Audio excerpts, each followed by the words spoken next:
Salut à toi, toi qui regardes actuellement cette vidéo. J'espère que tu as passé une excellente journée. Je viens ce soir te rappeler à nos oreilles, à tous, une histoire biblique qui s'est passée dans la Bible que tout le monde connaît.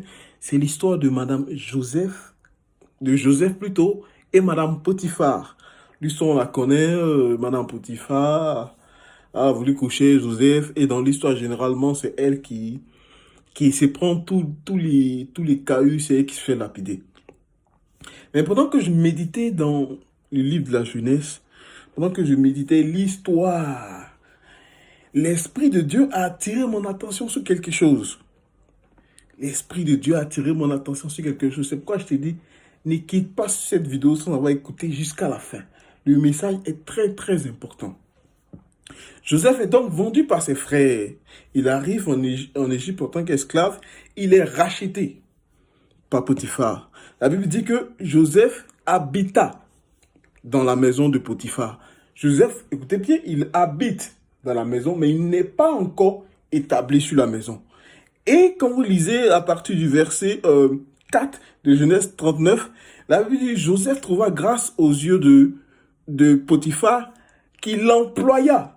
Écoutez, au début on dit il habita, après il l'emploie et il l'établit sur sa maison et tue tous ses biens. Et suivez-moi très bien. Joseph était dans la maison. Personne ne parlait de Madame Potiphar. Depuis que Joseph a été racheté par Potiphar, personne n'a entendu parler de Madame Potiphar. Ok.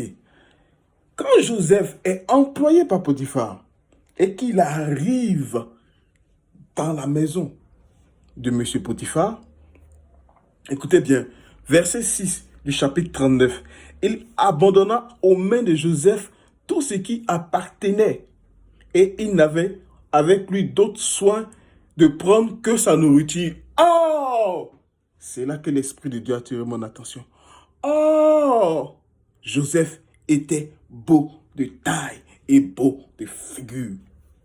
Je voulais te dire ce soir, ne sois pas un Potiphar. Dans cette histoire, on voit Madame Potiphar. On ne voit pas Monsieur Potiphar qui a été une occasion de chute pour sa femme. J'explique.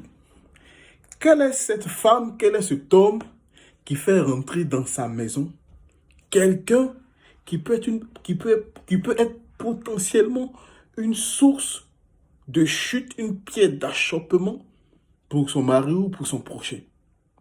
Joseph était beau de taille et beau de visage. Madame Pharaon, qu'est-ce qu'elle allait faire? Qu'est-ce qu'elle pouvait faire? Après, on pouvait dire que elle aurait dû se tenir, voilà, maîtriser son corps, maîtriser ses pulsions. Mais combien de personnes aujourd'hui, combien d'hommes aujourd'hui, face à de belles filles, on en voit, on en connaît, qui sont mariés, qui voient des filles dehors et qui courent après elles. Ils sont même pas dans leur maison. Hein. Mais Madame Potiphar, qui était bien seule chez elle, et un matin, elle se réveille, elle voit un beau jeune homme, grand de taille, beau. Je ne sais pas quelle était sa relation avec son mari, mais Joseph, dans sa maison, a été pour elle une pierre d'achoppement. Ce n'était pas de son fait, mais du fait de son mari. Son mari n'a pas distingué, il n'a pas eu la sagesse que Joseph, qui était là, cet homme beau, beau de taille, beau de figure, pour être une pierre d'achoppement pour sa femme. Ce que je veux dire, je voudrais interpeller quelqu'un. Un frère, une soeur, un mari, une femme. Tu veux prendre quelqu'un dans ta maison, si tu es en couple, je t'en supplie. Tu veux prendre quelqu'un dans ta maison. Réfléchis à 2 fois. Faut pas celui que tu vas venir mettre dans ta maison va être une pierre d'achoppement pour ton homme. Pour pas celle que tu vas mettre dans ta maison. Ta nièce, ta cousine. On a tellement de témoignages. Va être une pierre d'achoppement pour ton mari. Ce que Potiphar a fait, pour lui, il n'y avait aucun sens, il n'y avait aucun problème. Mais Joseph, sans vouloir, a été une source d'achoppement, une pierre d'achoppement pour Madame Potiphar. Alors je t'en supplie, tes collaborateurs, ceux que tu dois choisir, avec qui tu vas travailler, si tu sens au premier abord qui peut être une source de chute pour toi ou bien pour un de tes prochains, tes proches, débarrasse-toi. Débarrasse-toi, c'est pas grave. Débarrasse-toi. La Bible dit, ne soyez pas une suce, une pierre d'achoppement pour votre prochain. Et dans cette histoire, Madame Potiphar, c'est elle seule qui est lapidée. On ne parle pas de son mari. Joseph, c'est vrai, il a fait sa part. Il a fui, lui n'a rien demandé, il est beau, Dieu lui a fait grâce, il est beau. Mais son mari devrait avoir la sagesse pour ne pas faire rentrer cet homme dans sa maison. Je prie que Dieu t'aide à avoir le discernement. Ce que tu vas rencontrer, tes collaborateurs.